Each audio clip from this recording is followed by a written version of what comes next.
avec Fréquence Plus. Surprenez votre famille et vos amis grâce au grand chef de Bourgogne-Franche-Comté. Cette semaine, je suis à Planches-les-Arbois, dans le Jura, où vous nous écoutez aussi sur l'appli Fréquence Plus et le site web fréquenceplus.radio, en compagnie du chef en second Anthony Benelli, dans les cuisines de ce beau restaurant qu'est le Castel d'Amandre. Bonjour chef. Bonjour Charlie. Alors, pour ce premier épisode, nous partons sur des figues rôties au miel pour l'apéro. Voilà, c'est ça. Alors, c'est les salés qu'on peut manger en début de repas. Alors, on va disposer des petites figues qu'on va couper en deux. On va mettre du miel dessus pour les faire griller. D'accord. Et avec du fromage de brebis et on peut rajouter des petites noix ou des graines de courge. Alors, les figues, ce sont des figues un peu particulières ou celles qu'on trouve habituellement dans le commerce ? C'est celles qui sont habituellement dans le commerce. On les trouve dans cette période. Ça commence à être la fin. Mais elles ont un très bon goût et en fin de cycle, elles sont vraiment très sucrées. C'est vraiment délicieux. D'accord. Donc, on continue. Alors, il y aura aussi une petite verrine avec de la saucisse de Morteau, on connaît bien ici, avec sa petite gelée et puis du Mont d'Or. Et on peut rajouter dessus des courges avec une huile de courge. Alors, comment on fait tout ça ? Alors, les cubes de Morteau sont découpés. On y rajoute l'eau de cuisson de la saucisse qu'on aura gélifiée.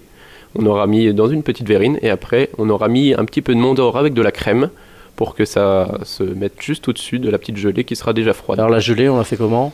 Alors juste l'eau de cuisson, bien salée, bien assaisonnée, avec un petit peu de gélatine pour que ça se rigidifie au froid. D'accord. Et ensuite, on remet avec la Morteau. Voilà, c'est ça.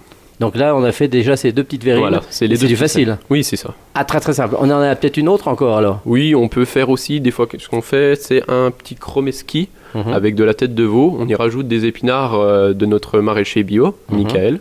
Et on y rajoute des petites noisettes et on peut y mettre un peu de foie gras aussi. Après, on le panne et on le fait frire. Voilà. D'accord. Et vous faites ça comment alors Donnez-nous quelques petites astuces de chef. On va bien cuire les têtes de veau, toutes les dépiocer, cuire les épinards à part. On y rajoute des petites noisettes, des petites parures de foie gras si on peut. On fait ça dans des petits moules pour que ça fasse des demi-dômes. On les recolle après au froid. D'accord. Après, on en panne avec soit de la chapelure de pain ou soit de la panure panko qu'on utilise. C'est une chapelure japonaise qu'on mixe un petit peu. D'accord. Qu'on trouve partout aussi ?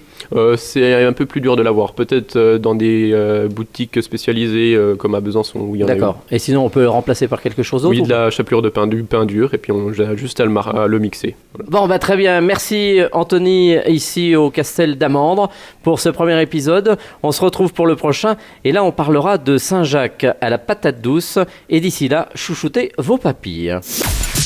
Chaque semaine, découvrez les meilleures recettes des grands chefs de Bourgogne-Franche-Comté. Du lundi au vendredi, à 5h30, 11h30 et 19h30, chouchoutez vos papilles. Fréquence Plus.